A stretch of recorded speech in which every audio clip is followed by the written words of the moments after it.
Тайната на сътворението. От езотерична гледна точка, произходът на Вселената се разглежда не просто като физическо събитие, а като дълбок духовен процес, в който неземен разум създава и управлява космоса чрез определени закони и принципи. Възгледите на теософията, агни-йогата, индуистката и будистката космогония, както и древните мистични учения, се преплитат в следните ключови идеи. Абсолютът – първоизточникът на всичко.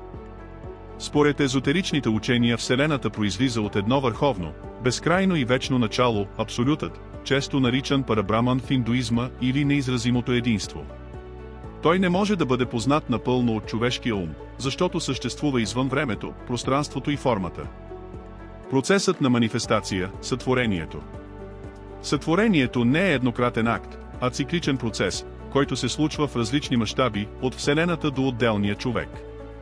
В езотеричната философия този процес е описан чрез няколко етапа. След първоначалното издишване на абсолюта от състоянието на покой, започва активната фаза, когато съзидателните сили се проявяват. Логосът или космическият разум се проявява, като духовното слънце, което излъчва творческа енергия. В християнската мистика това се свързва с идеята за Словото. Седемте космически закона. Вселената се изгражда според универсални принципи, известни в херметизма, кабалата и ведическата философия, като закон за вибрацията, закон за съответствието и закон за причината и следствието. Космическата иерархия и развитието на световете. След като Вселената започне да се разгръща, в нея действат различни духовни същества, които подпомагат еволюцията й.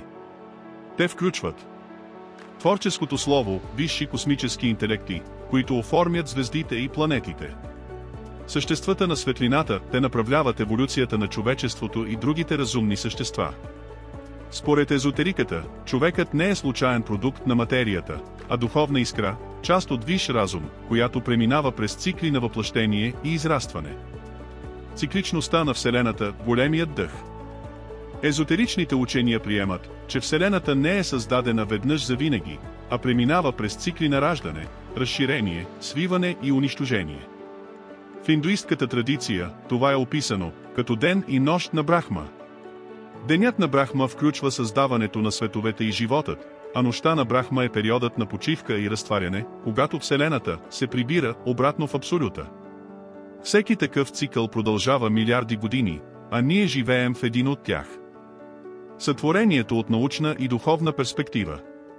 Съвременната наука предлага модела на големия взрив, но езотериката допълва, че това е само един от начините, по които Вселената преминава от непроявено в проявено състояние. Вълновите и квантовите теории дори намират сходства с древните учения за вибрациите и енергийните полета, които създават материята.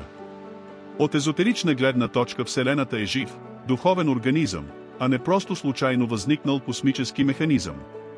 Човекът има духовна роля в този процес, защото самият той е искра от висшия разум, която еволюира чрез опит, знание и вътрешно израстване. А вие коя теория за началото на Вселената приемате, научната или езотеричната? Дайте мнение долу в коментарите. Абонирай се за канала, дай един лайк и удари камбанката, за да не пропуснеш следващото ни видео.